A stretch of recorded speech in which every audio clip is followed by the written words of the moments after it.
I mean, are we ready? I mean, you weren't on time or anything. You're running late. Um, well, man, I was kind of busy. I was doing stuff. You were just putting those robots together. Look, look, Panther was waiting. We had fans waiting for us. You, yeah, very nice. You built an action figure. It's a Gundam, man. We got a discount code and everything. People can go to Hobby Haven and save 10% with our discount code. You can find it in our post about this episode. Oh well, congratulations! You got a discount code. Can we can we just hit that intro music? Don't you want to tell them who we are? Oh, sorry. Didn't know that was my responsibility. What is up, everyone? It's me, Mark the Monster, big-headed guy next to me here. That's Jeremy. We're waiting on the illegal brother-in-law, Joe. He's not on time. It's Wednesday. We're going to be doing a preview, AEW Dynamite. Joe's going to talk a little bit about NXT. I think Jeremy watched the highlights. We're all going to believe in Joe Hendry. And, yeah, go ahead and hit some of that intro music. Guess that's my responsibility now.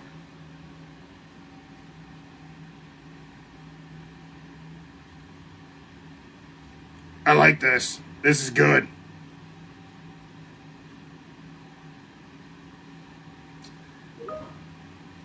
Don't condone Jeremy being late. He's literally never on time for anything. Quite frankly, it's embarrassing. Man, it's embarrassing for you. It's fine for me. I'm that work. What do you mean? You could do that. You don't think you could do this job alone? I think you could. Responsibilities.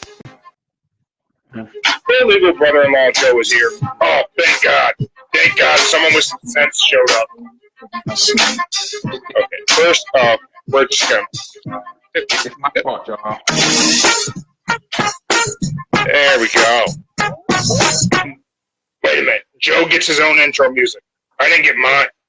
All the intro music is yours. I don't even... Like, why are you... Hey, What are you even upset about? Joe, I kind of like that. what is going on with him? Maybe somebody didn't have a little special gummy snack today brought to you by your local sponsor today. Maybe that's the problem. Oh, no. Build-A-Bear gummies? Yeah, I got some of those. Oh, yeah. 20 milligrams of caffeine per gummy. 100 milligrams, the whole pack, Joe. Oh. Yep. Eat a whole pack. Whole pack. Okay. Yep, whole thing. All right. They taste like candy, Joe, but they kick like coffee. Fantastic. Oh, he Damn. bit me. Damn. You need it. And you need it. Those things are delicious. Mark, I'm supposed to be the greedy one out of the three of us, but damn, you more greedy than me. Yeah, he's on one. You know what, Mark? You're just gonna. Hey, Joe, look, back up. Okay. What's up? Joe, I got a question for you. Go ahead. Come closer. Do you believe in Joe Hendry? Well, I am close. Right. Say his name and he appears. I believe in Joe Hendry. Yeah. Thank you. Thank you. I'm here all night. Wait. Oh, Mark. look at that. Panther's the head assistant fan of Don't Say Ever. Everybody's getting job titles. What do I do here? Wait. That's a damn good question, sir. What do you do here? Wait. Mark. I got something to tell y'all both. Me? Just to change the subject. Yeah, that's too mean. Change the subject, Joe. Let's not focus on my job title. I got something to tell y'all both real fast. Okay. You remember that WrestleMania 40 documentary that came on? Yeah. Jeremy won't shut up about it. Okay. I got something to tell y'all both. Scam.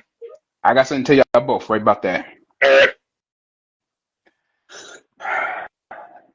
I honestly only watched the first 20 minutes of it when it came on that Sunday night. That's all I watched of it. I I kind of got dozed off in it. So you dozed off early. no. Always making fun of me, telling me how I'm old. No, not that type of doze off. Like I dozed off because it started getting boring after the first 20 minutes. That's how I dozed off. So Was The Rock telling us for an hour and a half about how great he is? He is the great one. So I was still watching it, but I wasn't like paying attention to it. Like it just kind of got like after the first 20 minutes, just like kind of got boring. So So what did you end up thinking of the WrestleMania 40 behind the curtain? You've watched the whole thing now? I watched the no. I didn't watch it again. I watched it the first 20 minutes. After the first 20 minutes, that was it. I was just like, it was just for me. The first 20 minutes was good. You had it. You had the good conversation. Then it just went like downhill. Like you kept saying kind of saying the same thing over, but in a different way. If that makes sense. Oh, yeah. Why you gotta? Okay, so Panther brought up in the comments again. If you're not here live on Instagram, you missed the opportunity to see these comments. How did the documentary have more views than the AEW show and highlights combined? Well, all right. I guess that's the segue for Jeremy to go ahead and get into talking about ratings, traditional ratings versus streaming. So, congratulations, Panther. You're going to get the big guy ranting, so here you go. All right. Why you got to do this? I'll try to change the subject. All right. Here, the WWE documentary of WrestleMania 40 Behind the Curtain got more views than an AEW show and highlights combined because it's a WWE documentary, man. It's The Rock. It's Roman. I don't think it's not a fair comparison, right? Like, it's AEW is not going to come close in ratings to WWE at all. Period. Like, that's just never going to happen. It shouldn't be a goal of theirs, and that's going to lead to another conversation that we're going to have, guys. You too, Mark. So stand up and act right. There we go. Was it a mistake by AEW to go to war with WWE? No. Is that a mistake? No. It's typical. It's every company. You want to go after the top dog, and that's the top dog. Shots fired. Pow, pow. By the quote-unquote war WWE has, AEW created with WWE, which I think is very, the talent doesn't have this mindset. Some of them did initially whenever they wanted out of their WWE contracts. They thought the grass was greener. Mm-hmm. But they all just like the idea there's good competition out there so they can make more money. Yeah. That makes sense. The fans seem to have this whole mindset. A lot of fans. I don't want to say everyone. Sometimes I feel like I lump all of us wrestling fans into the category of the shittiest of the fan base. And it's a very small segment. It's really like that. It's just the ones who are the loudest, and it's that way with everything ever. Yeah. But had Cody not smashed the throne and made a statement, had there not been so many little shots fired, could AEW be in the position TNA is in today? Could NXT be featuring AEW? Is that something that was a realistic possibility had the war not been played out on TV the way it has been? I would say they could have come to terms as long as Vince wasn't around. But now that Vince ain't around, you can see that it is trying to get with other promotions slowly.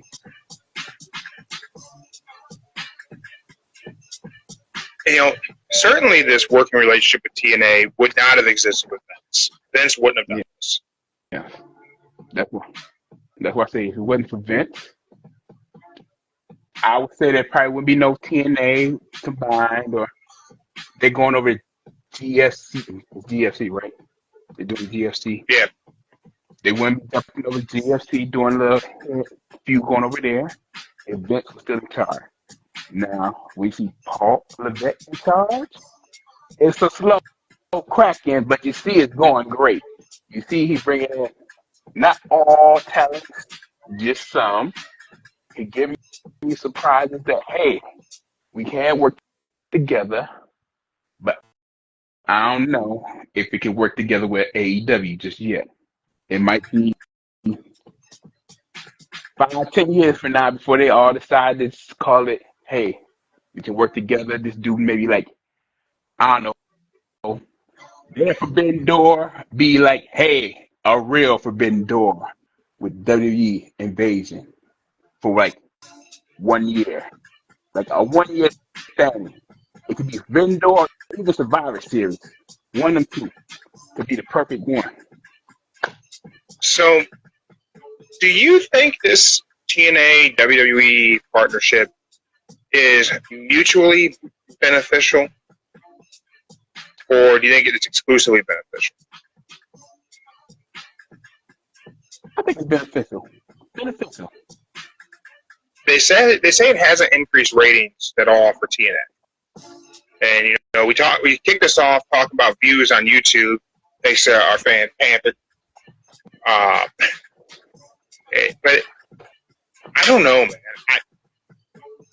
I don't know if it's mutually beneficial or if this is just helping NXT. Because let's face it, TNA is still difficult to find. Not everyone knows where it's at. Not everyone has access to TV. When NXT goes to the CW, are they going to continue this TNA partnership? I don't know. I don't know if that's going to happen. I don't even know what that's doing. Feel like it's really helping NXT because it keeps getting talked about, and for a long time NXT wasn't really getting talked about. Great for Joe Hendry. Joe Hendry got the pinfall on NXT talent. Yeah. But Joe Hendry is in a TNA contract. He is not leaving TNA for NXT. That's not happening. Not in the near future. Jordan Grace, up in January, she could be in the Rumble. Yeah, I mean, there'll be crossover for the Rumble, sure. And that's where a lot of crossover makes the most sense. In the Rumble. Yeah, the Rascals reunited on NXT. Charlie Dempsey came over to TNA. And I think there's good stuff there. And I'm not saying I think it's a bad thing by any means. I don't want to get twisted into me saying I think it's a bad thing. I think it's great. I think these types of things are just fun for the fans. That's who it's really beneficial for.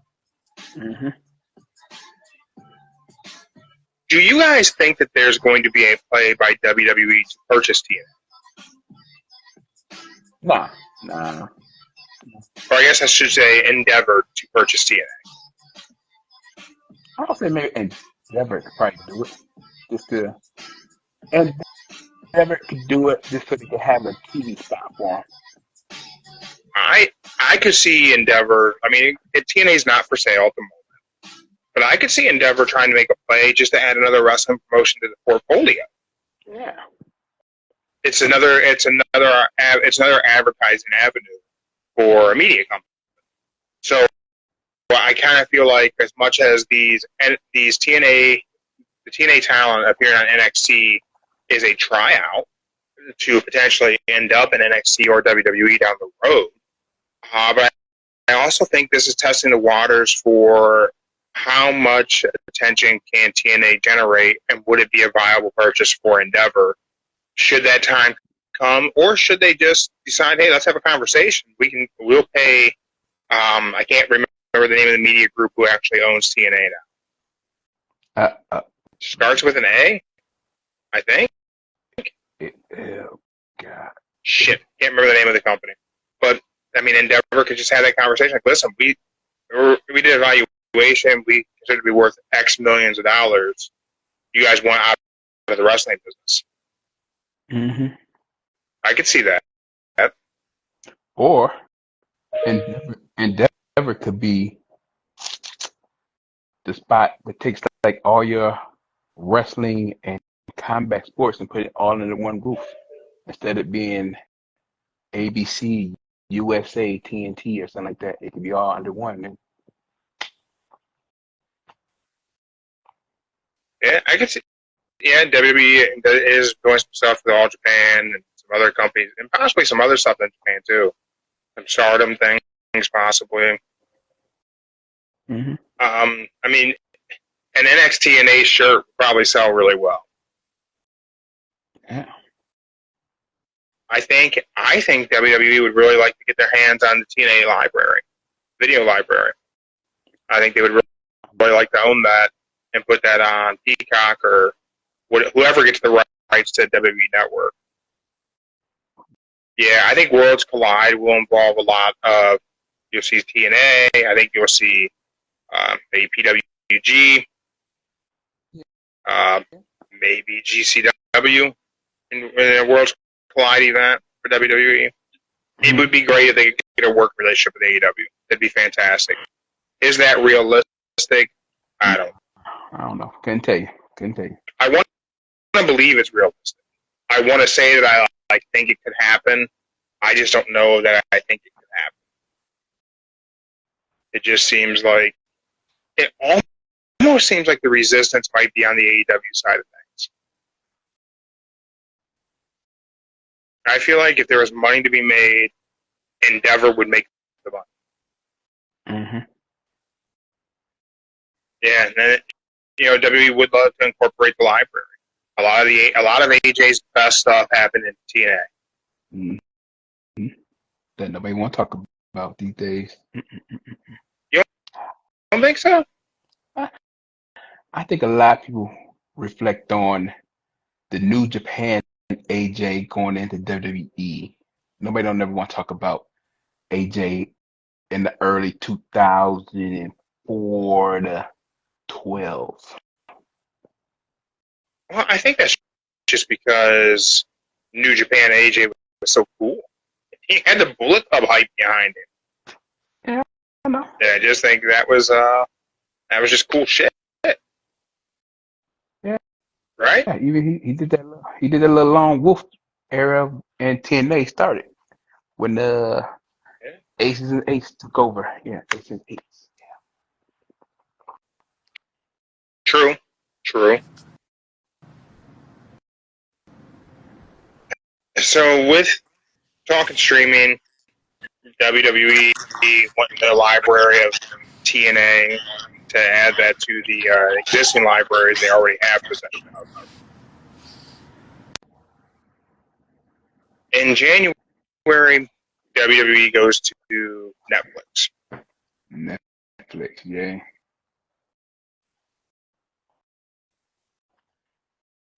So Netflix is in everyone's pocket. You know what I mean? Like everyone has. You can have Netflix on your phone, stream, and they don't really report out like viewership. Like they track who watches what and all that, mm-hmm. but they don't really put it out there like the Nielsen ratings.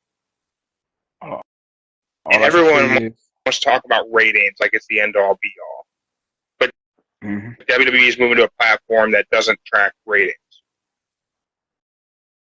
How important are those ratings at the end of the day?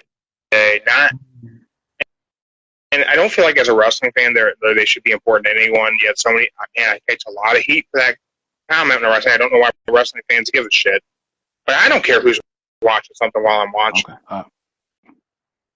Just for you people who have Netflix, just so you're aware for future, when it happens on Raw, you can only get non-commercial if you got the premium.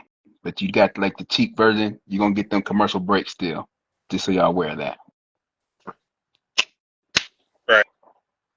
So Panthers in the comments live on Instagram says it's not necessarily about the ratings, but it's about ticket sales and merch sales and commercials. So I would argue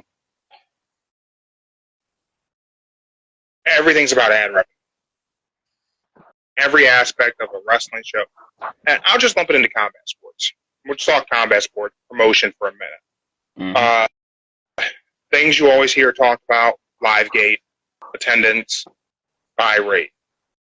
The reason why promoters, Dana White's, Triple H's, Tony Khan's, your Don King's, pick a combat sports promoter.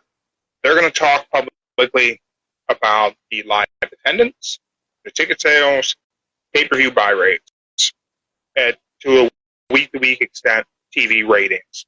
What did your segment do in the demo, right? Mm-hmm. You know why? Why? Because they're numbers. And when it comes to business, numbers never lie, but liars use numbers. Now, why would a promoter tell you how many people attended, what the ticket sales were, what the buy rate was? Because if I'm the promoter and you're my talent, I can tell you these are the numbers that justify how much money I'm paying. I'll go with that. Right? Well, we didn't sell out. Small house. That's why you're only getting this much money for the show.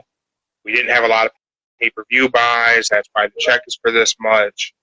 Not until recently have we heard conversation about premium live events generating X number of ad revenue. Because that's the true benchmark of success in a promotion, is what is the ad revenue? And that's where the money's at. It's what we really didn't talk too much about when we talked about who killed WCW. That's the colossal failure of Eric Bischoff in WCW. He was obsessed with the ratings, not the ad revenue. The ad revenue is what keeps the promotion going. It's not the ratings. Mm-hmm. The ratings help you sell the ad revenue. But you can always spend your ratings. You said something else about the ratings, breakdown revenue. What was it? Oh, God, I'm trying to think.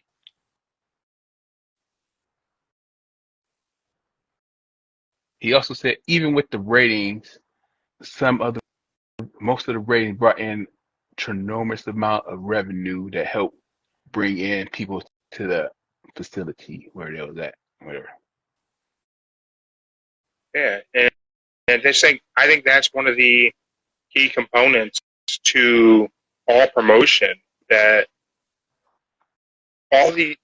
so many people inside the wrestling community, I don't want to just say the IWC, because you have so many people who are podcasters, are journalists, who focus on these ratings as if that's the vehicle of success. And it just isn't. It's not realistic. You look at, if live attendance mattered, why is NXT so successful? Small crowd. And TNA has always been a small crowd. Again, and I go back to pre-existence of AEW. The number 2 wrestling promotion in North America was arguably Ring of Honor. They were lucky to put 3,000 people in an arena. That was beyond being a good day. There was no ratings for Ring of Honor that anyone talked about in 2017, 2018. That wasn't even a conversation being had.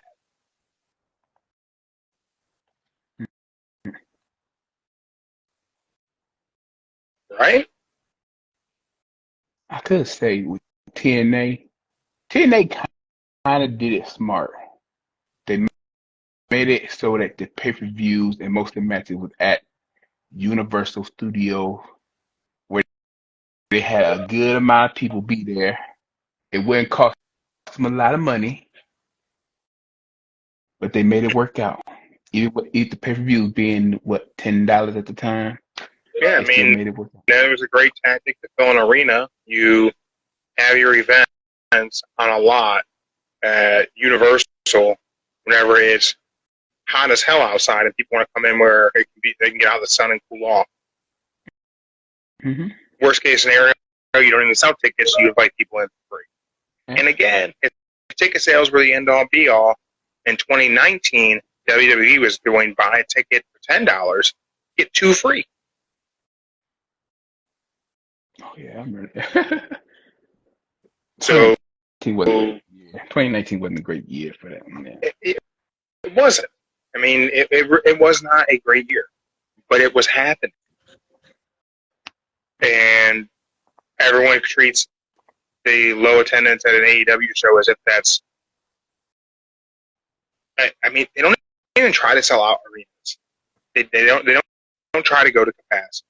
It's just not a thing. It's not even part of the strategy. If you look at an AEW event, all the seats are not available to purchase for a weekly show. But them Saturdays be selling out big time. Woohoo! Them Saturdays. Just saying, them I Saturdays. mean, Can't pass them Saturdays. pay-per-views go. AEW pay-per-views sell out. Joe, we talked a little NXT. How was the show last night? I watched a little bit of the highlights. I didn't watch the whole show. It was good. I would just say, just to break it down for you, highlight of the night was Ego Ethan Page talking about being only in it for 40 days in NXT and RE champion, beating Kevin Owens' record. 40 days. Beat Kevin Owens' record, being the champion, become the NXT champion. You got, KO became a champ pretty quick in NXT, and then went on to appear on Raw to take out John Cena. U.S. Open Challenge. Do you see that in Ethan Page's future? A match with John Cena?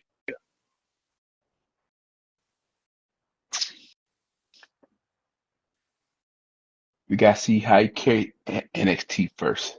I see if he carried NXT great, being the heel face of the show, we'll see how it goes.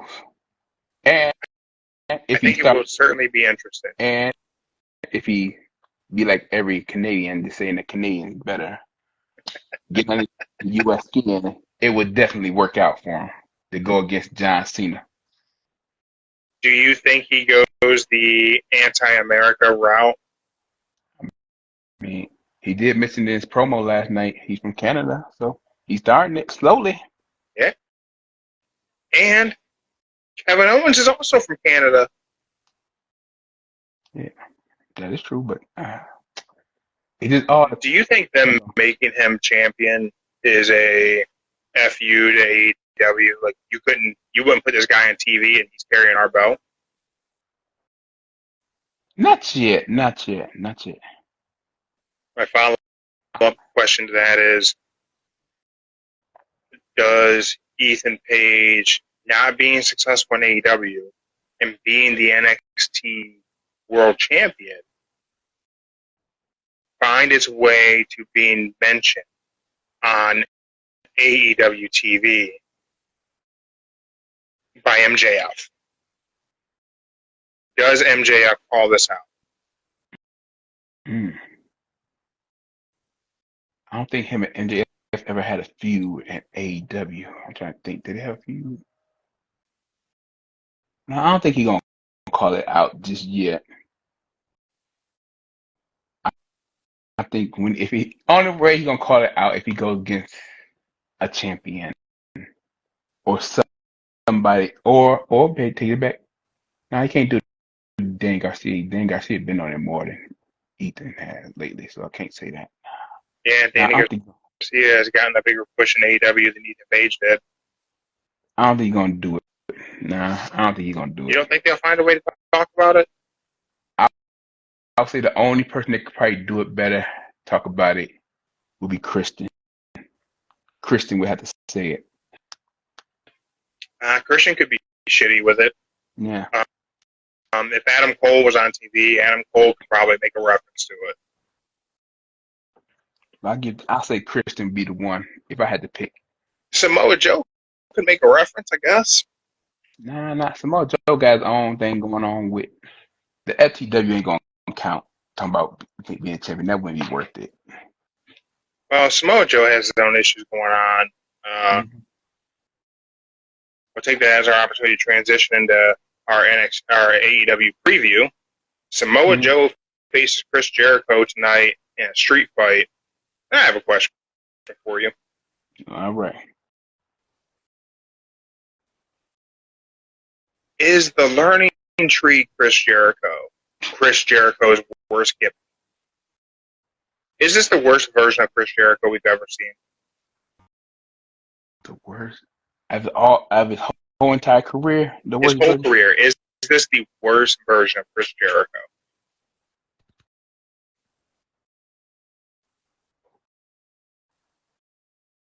Okay.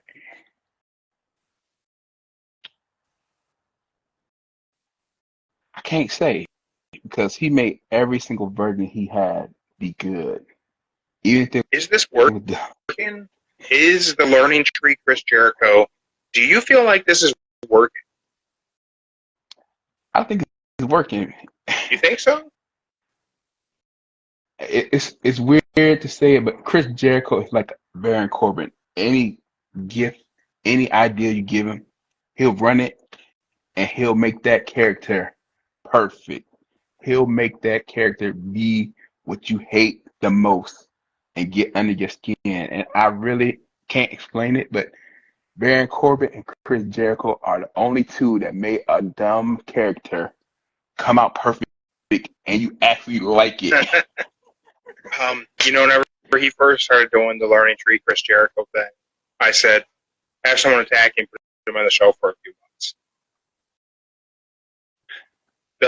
Hi guys, Chris Jericho. That shit's funny. It gets me every time. Yeah. He's executed it well. So I cannot say this is his worst. It could be like maybe at the bottom, somewhere at the bottom, but I can't say this is his worst gimmick. He just can pull it off. I can't say it's a bad gimmick at all. He pulls it off. He does. I mean, he came from that well-oiled machine that is WWE, right? And according to you and Bully Ray on Busted Open, if you want to be a main guy, you want to be a top talent in professional wrestling, you need to spend some time in WWE and be part of that well-oiled machine. What things do you think a talent can only get from being part of WWE that they can't get anywhere else? Okay. We'll start with the first. Like I said, first, promo. You work on your speech and promo way better to get the crowd and everybody to stay focused on you. 2, you'll know exactly where cameras be at from now on, not just thinking it's on this side. They show you how to look at the ring, where to know exactly where the camera be at, so you're not worrying about that. 3, you got more training in the ring with professionals, like not just your average, me and this buddy worked out. You got professionals that can help you in the ring, train you better, make you come up with better moves. Next, I would say it helps you develop a character that you believe in that could work. Like you have an idea of a person, a character, and then when you get into WWE, that was down in the indies, it was to talk about. But once it got into WWE, you seen more, like you see the same character, but it got a bigger twist to it and more props to it than it did down in the indies. I think there's definitely some of their ability to work character development and teach you how to develop, and certainly how to perform for a TV audience. We've seen a lot of things with initially in AEW where guys who never worked or never done TV didn't really know how to hit the spots and hit the angles for things. A lot of stuff looked real funky. Mm-hmm. So yeah, I think you're right on a lot of that for sure. Oh, and last, like I said in the comments earlier, it gets you more comfortable dealing with this 500 to 1,000 people when you go on like 10 times that. And that's not taking a shot at AEW. It's being Oh, realistic. you don't want me to read into that? Okay, Triple H. I'm not taking shots at AEW. I'm just saying it'll be like more than your 500 to 1,000 people. You get your foot in WWE and you see up to 10, maybe even 50, depending on what you make it to a pay-per-view, people. And you get more comfortable in knowing that, ooh, should I be nervous around this many people? How would I fight this fear? Because it's like the first time I'm not seeing the same 10 people I see at every show. I'm seeing the same 10 people plus hundreds more that I'm not very comfortable with. I think another huge thing about WWE that I think is really beneficial for talent is just the reps. The amount of time they're in the ring doing the things. I think it can't be, you can't overstate it, that it's important to do it a lot. Build up that durability, and I think it's and it might be a reason why a lot of guys get hurt in AEW is they just aren't getting those reps in. It's, shout out to Mark the Monster's personal trainer, Rick Headstrong, who always talk about more reps, more reps, more reps. The repetition is the key to learning. Mm-hmm. And you got to do something 10,000 times before it's muscle memory.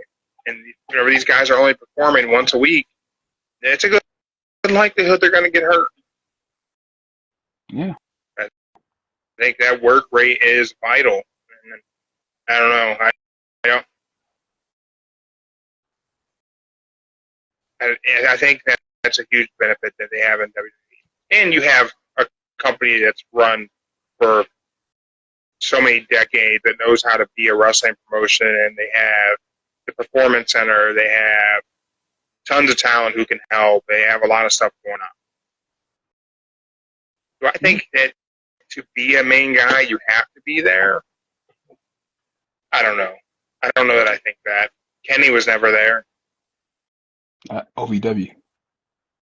Doesn't count. Don't count. Okay. Okada's never been there. Okay. Hangman Adam Page has never been there. No. Does that count? I don't know. But speaking of Hangman, he's part of the show tonight. But let's kick it off. We'll talk about Hangman's match. But we have Claudio Castagnoli versus Kyle Fletcher. It'll be a fun match, but I don't know. Are we going to build a rivalry of the Blackpool Combat Club against Don Callis' family? Is that what we're going for now in AEW? I'm saying it again. I think it's time for the Combat Club to split up. I agree. They did their run. 100%. I agree. They did their run. Then they need to split up the Blackpool Combat Club. There hasn't been anyone from Blackpool in the Combat Club for 2 years. Time to just let's just all go our separate ways. They also need to get rid of the Don Callis family. It's stupid. It's a dumb faction. It's dumb. And Don Callis sucks. Mm-hmm. Get him off my TV. But that's what he's there for. Don Callis is there to get under everybody's skin like you. No, it's go home heat. It's change the channel heat. He's lucky I'm not watching live, right? I expect the demo when he's on. But I do think the match will be fun. We didn't get Pac versus Tomohiro Ishii. That'll be fun. Mm-hmm. That'll be a good time for everybody watching. We already talked Chris Jericho, Samoa Joe in a street fight. I'll make my prediction for that one. I think that Samoa Joe is going to whoop the tar out of Chris Jericho, and then to make the save, the one and only Enzo Amore will show up and attack Samoa Joe. Bada boom, realest guy in the room. How you doing? And then I get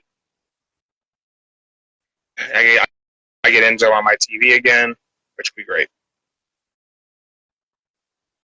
And if that happens tonight, I will see so many Enzo reels built on "Don't Say the F Word" pop up every 20 you minutes. know it. If Enzo shows up, I will be flooding Instagram with so many Enzo Amore reels. I know Mark will be excited. He's been wanting the Bada Boom realest guy in the room. How you doing? For a long time. Mercedes Moné is going to be doing double champ toast. I don't know why we're doing another celebration for her. This will be a perfect time for anyone to go make a sandwich. You know, Britt will interrupt, but it's not going to save this.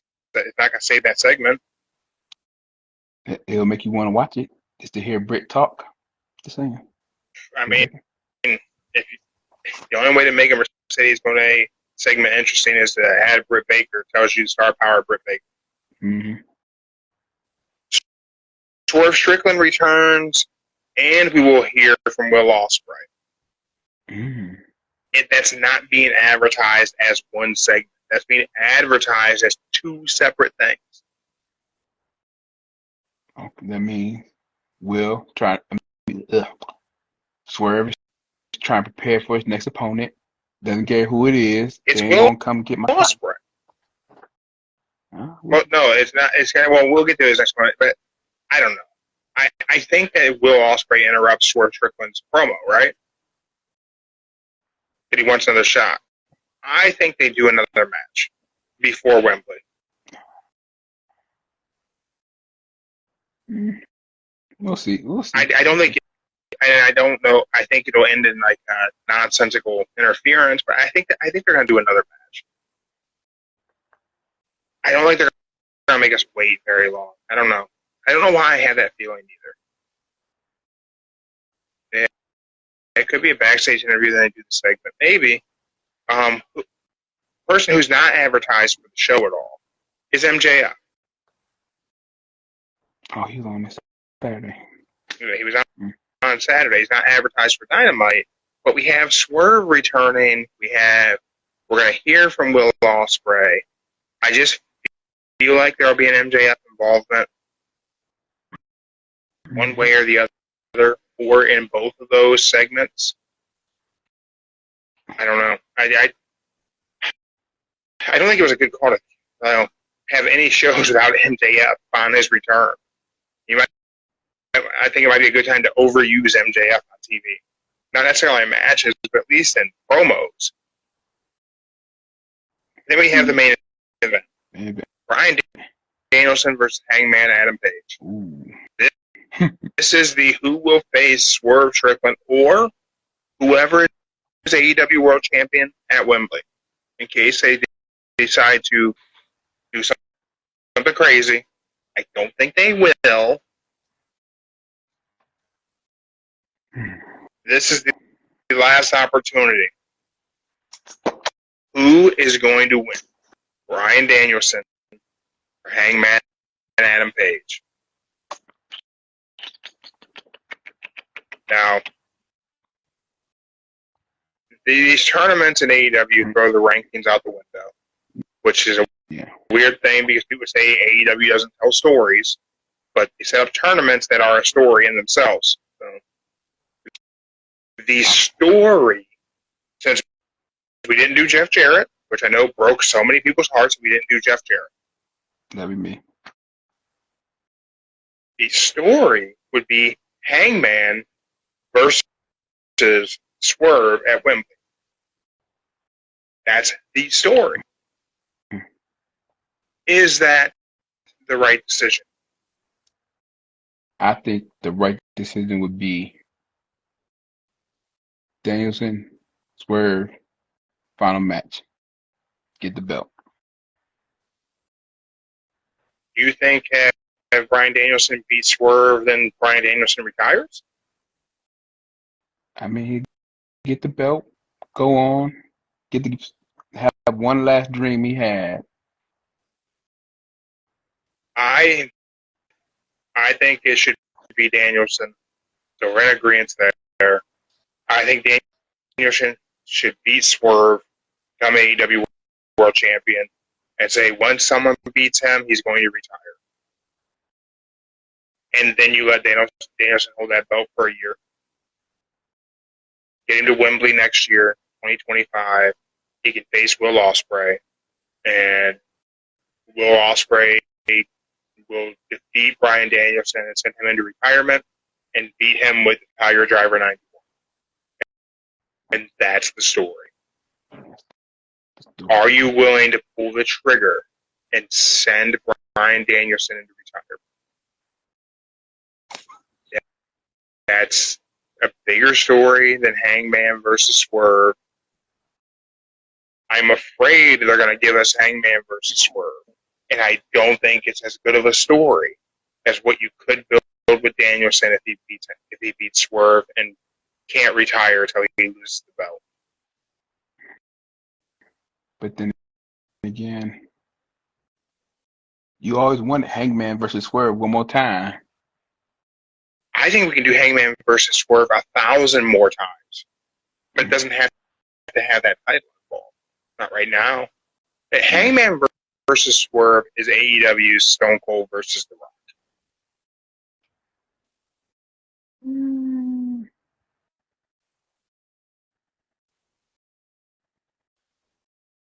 No, we'll go with that. I could go with that. Right? It's a feud that can go on for a lifetime. Since I brought him up, we covered AEW, we got our preview. We both think it should be Danielson. I'm sticking with that. It should be Danielson. We'll see what happens. But let's talk a little bit about, we'll end the show with this. We'll run off our list. Joe, what wrestling icons could not work in 2024? All right. I need legends as people here. All right. Who doesn't work in 20? Roddy Piper, certainly. Way too offensive at Piper's Pit. 100% cancel culture. Piper don't work. I'm going with my dad's favorite hero, the Iron Sheik. The Iron Sheik. The Iron Sheik. The next. And you probably couldn't do Iron Sheik in 2024. No. Then you got Val Venus and the Godfather. Val Venus and Godfather. Yep. Couldn't do them in 2024. And then you got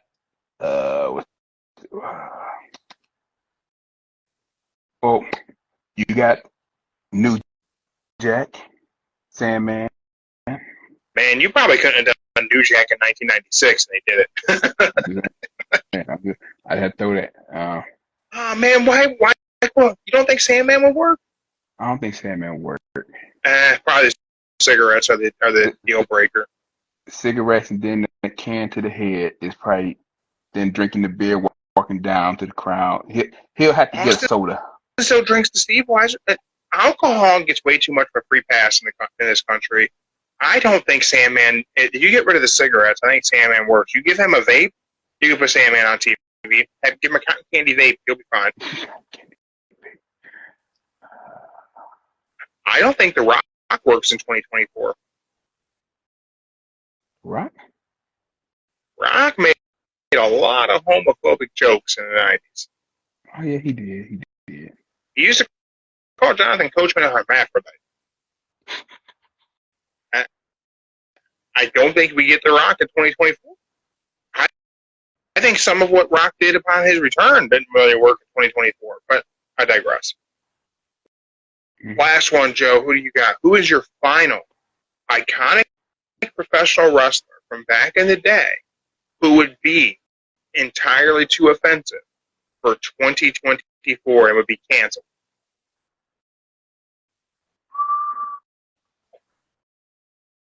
Well, he doesn't get credit, doesn't get talked about, but Muhammad Hassan. Yeah. I think he was recently on Chris Van Fleet. Yeah, he was. I haven't watched that one yet. My final one, and this will be the sign off real quick. We already talked Builder Bear Gummies. We got those guys. Monsters Are Zero, bare knuckle anti-bully shirt. Go find them on Instagram. We got Smack Talk Showdown around here somewhere. Haven Hobby, take 10% on all your model building material, online or in store. Save yourself 10%. Last one, and we're out.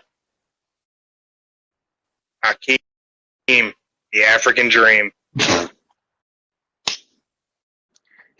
with his manager Slick. You cannot do that in 2024. Not a chance. Not a chance. Okay. All you youngins out there who don't know about Hakeem, the African Dream, he was formerly the one-man gang. The entire gimmick was to make fun of Dusty Rhodes. But holy shit, is it offensive? It kind of went too far. Kinda. Everyone, thank you for checking us out live on Instagram. We appreciate you guys being here. If you didn't catch us live on, the Big Show's weight storyline. Yeah, you couldn't do the Big Show's weight storyline. Yeah, definitely. But man, The Rock made fun of fatties in 2024. Chain Gang John Cena. Yeah. Boss Man, corrections officer. The Mountie. Would we not do the Mountie? Repo Man might hurt some people's feelings. Hey, Repo Man was all right. Repo Man was pretty cool. I like Repo Man. Yeah, Liv Morgan's lesbian character. Yeah. No. It can still work. Lesbian character can still work. Yeah. No, there's probably a lot. We could probably do an entire show of offensive wrestling characters. Probably could have, yeah. We might have to look into that. Thank you, everyone, for checking us out live on Instagram. If you're not live on Instagram, YouTube, Spotify, wherever, we appreciate that. But, man, you missed the most fun on Instagram. So come join us over on Instagram. And we will be back this weekend. I don't know, maybe Friday. I don't know. We'll see. But there'll be tons of posts on Instagram, especially whenever the real one, Enzo Amore, shows up. Oh, Lord, you and the real one. It's going to happen one day. It's going to happen. I'm going to be so happy. Thank you guys for checking us out. Don't say the F word. Pro Wrestling Combat Sports Podcast. We do not use the F word when we talk about professional wrestling. Shouldn't let your friends use it either. We're out. Howdy.